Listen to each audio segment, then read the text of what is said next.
वसईतील श्रद्धा Walker हत्याकांडाने 2022 मध्ये संपूर्ण देश हादरला होता. मात्र 2 वर्षांनंतरही श्रद्धाला अजूनही न्याय मिळाला नाही. एकीकडे श्रद्धाला न्याय मिळावा म्हणून तिचे वडील धडपडत आहेत, तर दुसरीकडे समाजातील इतर कोणत्याही मुलीवर हा प्रसंग येऊ नये म्हणून तिच्या वडिलांनी पुढाकार घेत श्रद्धा वालकर चॅरिटेबल ट्रस्ट खुली केली आहे. त्याचे उद्घाटन रविवारी करण्यात आले.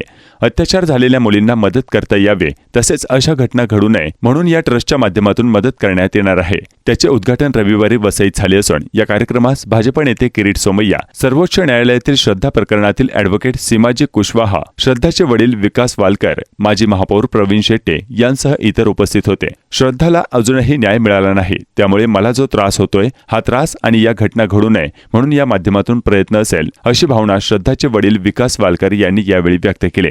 यावेळी उपस्थित भाजप नेते किरीट सोमय्या यांनी सांगितले की श्रद्धाला न्याय मिळावा म्हणून तिचे वडील एकीकडे धडपडत आहेत, मात्र दुसरीकडे समाजातील इतर श्रद्धावर असा प्रसंग येऊ नये म्हणून ते प्रयत्न करत असून त्यांच्या उपक्रमास कायम सहकार्य असेल. श्रद्धा प्रकरणातील ॲडव्होकेट सीमाजी कुशवाहा यांनी या प्रकरणी माहिती देताना सांगितले की निर्भयाला न्याय मिळाला तसा श्रद्धाला देखील न्याय मिळणार. निर्भया प्रकरणात पुरावे ठोस असल्याने लगेच न्याय मिळाला, मात्र श्रद्धा प्रकरणात तिच्या हत्येची माहिती अनेक दिवसांनंतर मिळाली, त्यामुळे हे प्रकरण सोपे नाही. आतापर्यंत 70% सुनावण्या या प्रकरणातील झाले असून 30% शिल्लक आहेत. त्यातून आजवर न्यायालयात अनेक पुरावे सादर केले असून त्यावरून श्रद्धाला लवकरच न्याय मिळणार असल्याचा विश्वास त्यांनी व्यक्त केला. देखिए, एक चीज़ तो मैं कहूँगी कि बहुत सारी लैकिंग है प्रोसीजरल लॉ में और बहुत सारे लूप होल्स हैं. उसका बेनिफिट कहीं ना कहीं एक्यूज्ड को मिलता है. लेकिन एक चीज़ मैं कह रही हूँ कि जैसे निर्भया को जस्टिस मिला था वैसे ही हमारी श्रद्धा को भी ज़रूर जस्टिस मिलेगा. ये ज़रूर है कि थोड़ा सा डिले हो रहा है. उसका कारण भी एक बहुत बड़ा है, क्योंकि निर्भया केस में डायरेक्ट एविडेंस थे, आई विटनेस थे, डाइंग डिक्लेरेशन था निर्भया का खुद का कि किस तरीके से उनके साथ हीनियस क्राइम हुआ. लेकिन हमारी श्रद्धा को तो बहुत दिनों तक उनका मर्डर होने के बाद पता ही नहीं था हम लोगों को कि वो उनके साथ ये अपराध हो चुका है. उसके बाद जिस तरीके से डिस्पर्स कर दिया गया उनकी बॉडी को, फिर उसको कलेक्ट करके और उसके लिए फ़ाइट करना, तो ये उतना अगर हम कंपेयर करें निर्भया केस से तो उतना आसान नहीं है. लेकिन एक चीज़ मैं कह रही हूँ कि सारे डिस्कशन के बाद सारे जो भी चीफ क्रॉस हो रहे हैं, जो भी एग्जिबिट हो रही हैं चीज़ें कोर्ट रूम में, एविडेंसेस एग्जिबिट कराए जा रहे हैं, उनसे हम इस स्टेज पर पहुँच चुके हैं कि हमारी श्रद्धा को जस्टिस ज़रूर मिलेगा. और वो भी बहुत अब ज़्यादा डिले नहीं होगा. ऑलमोस्ट हमारे 70% हियरिंग कंप्लीट हो चुकी है, 30% बचा हुआ है, तो उसमें हो जाएगा जल्दी. मला हेच म्हणायचं आहे की मला ज्या म्हणजे श्रद्धासाठी जो न्याय अजूनही मिळालेला नाही आहे, तर मला जितके आतापर्यंत जो त्रास होतो आहे तर असा यापुढे कोणत्याही मुलीला, स्त्रीला असा होऊ नये आणि अशा घटना पुन्हा घडू नये यासाठी मी प्रयत्न करत आहे. आणि त्यासाठीच आता हा एक उपक्रम असेल की महिला आणि मुली यांच्या सुरक्षेचा प्रश्न मी पुढे आणणार आहे. श्रद्धा, विश्वास आणि विकास गेले 2 वर्ष या तिन्ही शब्दांचा अर्थ काय?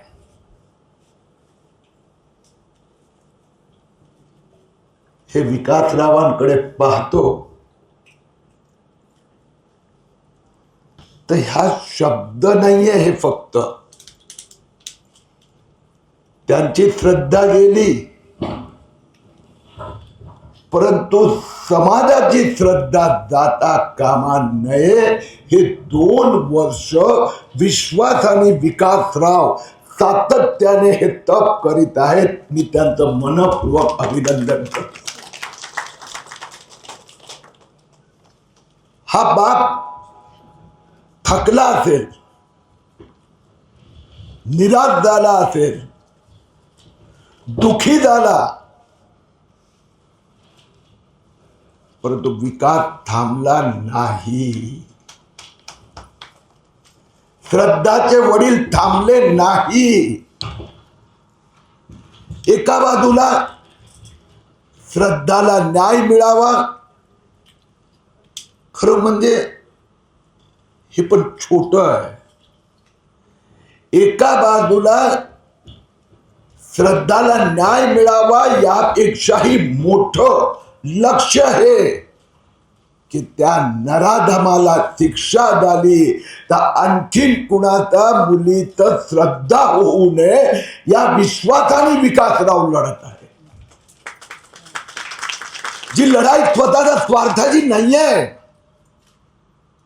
माझी मुलगी गेली पण समाजातली श्रद्धा मला जिवंत ठेवायची आहे. किती धडपड करताय तो. कि रोड साइड जितने भी ग्राउंड्स हैं उनमें बेटे खेल रहे होते हैं, क्रिकेट, फुटबॉल, बैडमिंटन सब. और ओलंपिक में जाकर के हमारी बेटियां इक्विवेलेंट चैलेंज कर रही होती हैं अंतर्राष्ट्रीय स्तर पर. लेकिन कोई बेटी आपको ग्राउंड में खेलते हुए नहीं दिखती है.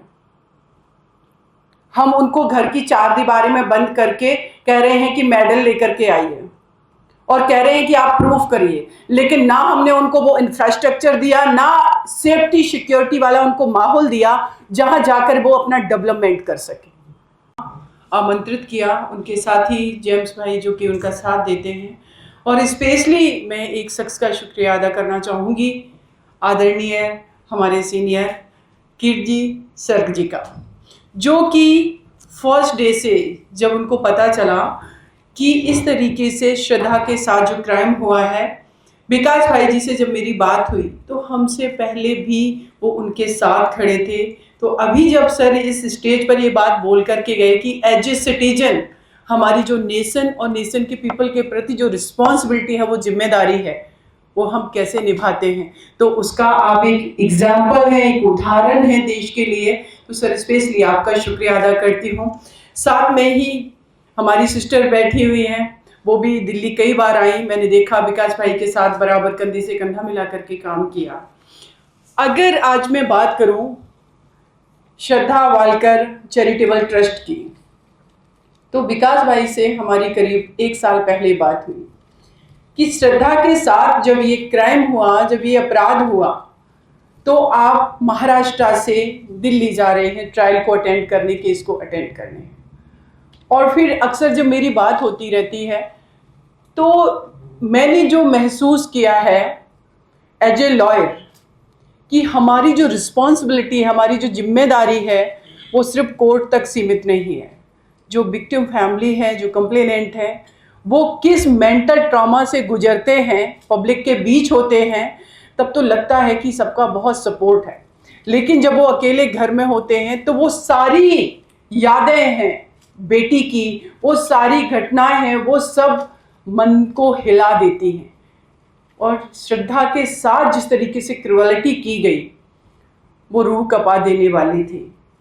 तो विकास भाई से मैंने कहा, बोले सिस्टर हम कुछ करना चाहते हैं श्रद्धा के लिए.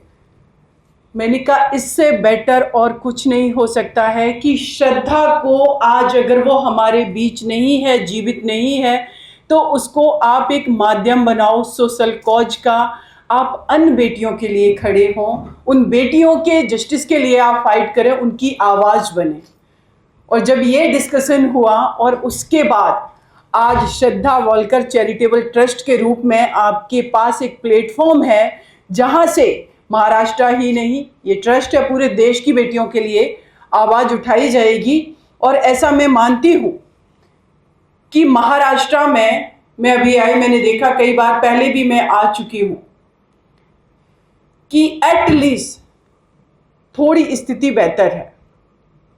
लेकिन इन रियलिटी अगर बात करें, अभी हम सभी लोग देख रहे हैं, कोलकाता में एक डॉक्टर बेटी के साथ अपराध हुआ, उससे पहले निर्भया के साथ देश की राजधानी में चलती बस में गैंगरेप करके उनका मर्डर किया गया था. अभी हम स्वतंत्रता दिवस हमने सेलिब्रेट किया है 15 अगस्त को. लेकिन एक्चुअल में अगर आज़ादी की बात करें तो मुझे लगता है कि मेरे देश की 50% जो पॉपुलेशन है महिलाओं की, वो आज़ाद नहीं है. और आज़ादी का मतलब सिर्फ मैं ये नहीं मानती हूँ कि एज ए फादर हमने कहा आपको पढ़ने का अधिकार दिया, मतलब आपको अंग्रेज़ों से आज़ादी मिल चुकी है, लेकिन इस इंडिपेंडेंट कंट्री में विमेन को अभी भी अपने फादर से आज़ादी चाहिए कि मुझे कहाँ पढ़ना है, कैसे पढ़ना है। उसको अभी भी अपने हस्बैंड से ये आज़ादी चाहिए कि वो कहाँ जाएगी, कहाँ नहीं जाएगी, कौन सी जॉब को चूज करेगी। अभी भी अपने उसको बेटे से आज़ादी चाहिए। ये हमने एक डुअल कैरेक्टर में हम जी रहे हैं, जबकि इस देश के अंदर आगे आने वाला जो इलेक्शन है 2029 का, महिला वोटर मेल से ज़्यादा होने वाली है। कभी कभी लगता है कि देश में इतने दिनों की आज़ादी के बाद हम सिर्फ क्या एक वोट बैंक बन करके रह गए। तो दो चीज़ें हैं, एक तो फीमेल को खुद अपने बारे में सोचना होगा, और दूसरा एज ए सिटीजन जो मेल पर्सन्स हैं वो एक्चुअल में इस कंट्री की ग्रोथ, चाहे वो इकोनॉमिकल ग्रोथ हो, उसमें अगर देखना चाहते हैं तो फीमेल को एम्पावर्ड किए बिना ये पॉसिबल नहीं।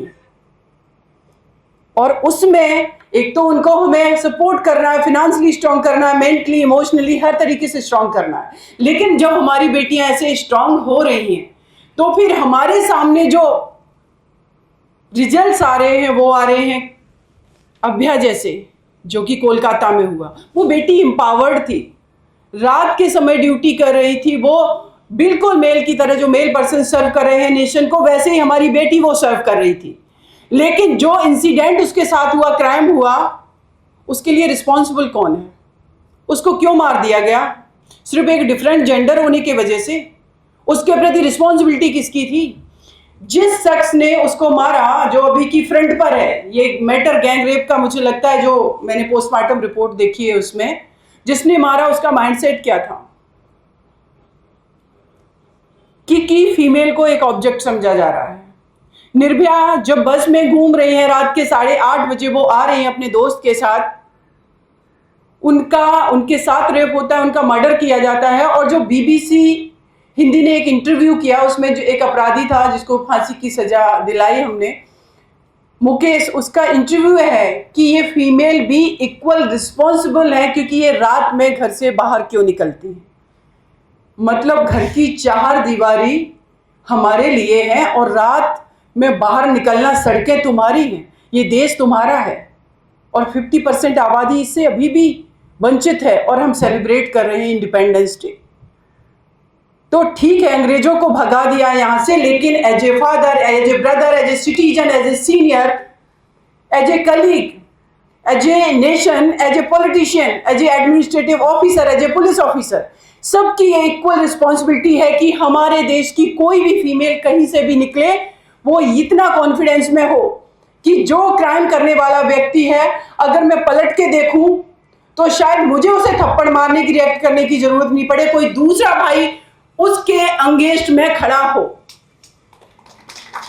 अगर ये हमने अपने देश के अंदर माइंडसेट डेवलप कर लिया, कलेक्टिवली अगर हमने फाइट करना शुरू की, चाहे वो पॉलिटिकल विल पावर हो, एडमिनिस्ट्रेटिव विल पावर हो, एज ए नेशन सिटीजन जो हमारी रिस्पॉन्सिबिलिटी है, अगर हम ये सब कर पाए तो मुझे लगता है ये लड़ाई बहुत बड़ी नहीं है।